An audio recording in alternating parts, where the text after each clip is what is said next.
I'm Lauren Arnott from the Live Desk. Today is the last day to sign up for healthcare coverage through Access Health CT. Breaking news out of New London, where 31-year-old male has been shot. Waze is the largest community-based traffic and navigation app out on the market.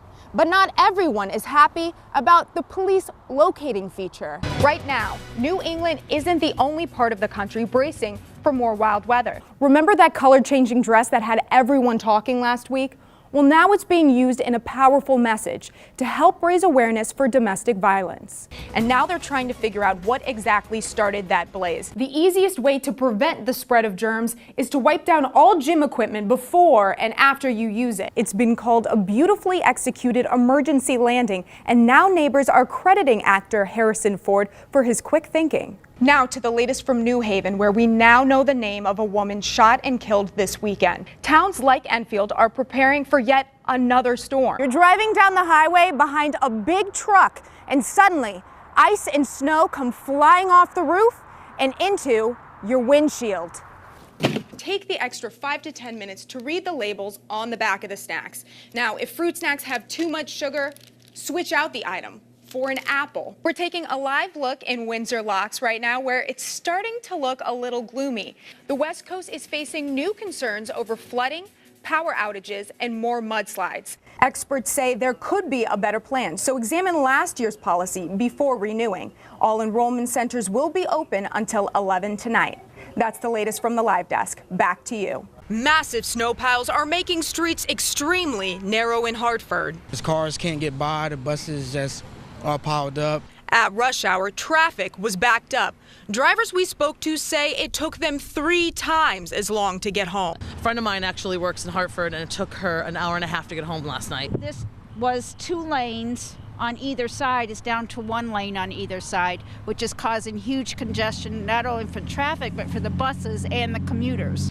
After 3 back-to-back storms, Hartford crews are running out of places to put all the snow.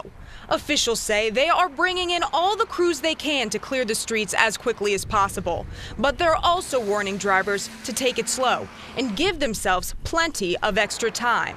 After all this winter weather, this driver says all he can think about is spring.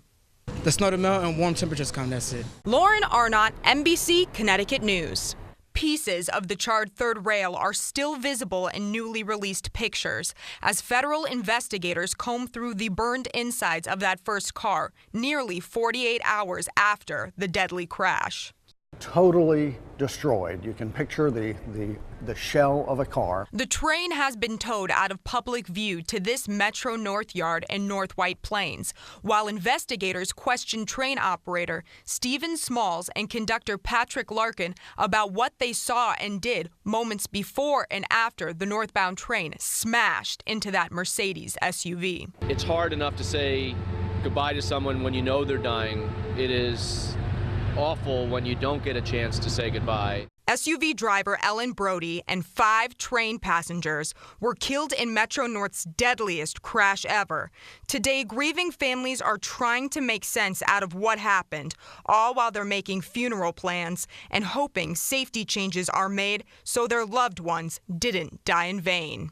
It won't bring Robert back, but I do still have the memories, and if his life could have saved others in this way, well, that would be an added wonderful bonus. Meanwhile, commuters resume their routines now that the Harlem line is reopened for business. Those who were on Tuesday's 544 to Chappaqua say the aftermath of the crash has changed them forever. I'm hesitant about going on the first car. And that I used to go either on the first car or the middle car. That was my commute, and I'll never go on the first car again. Lauren Arnott, NBC Connecticut News. A huge smoke cloud could be seen for miles around Waterbury all afternoon after a massive fire at a storage facility.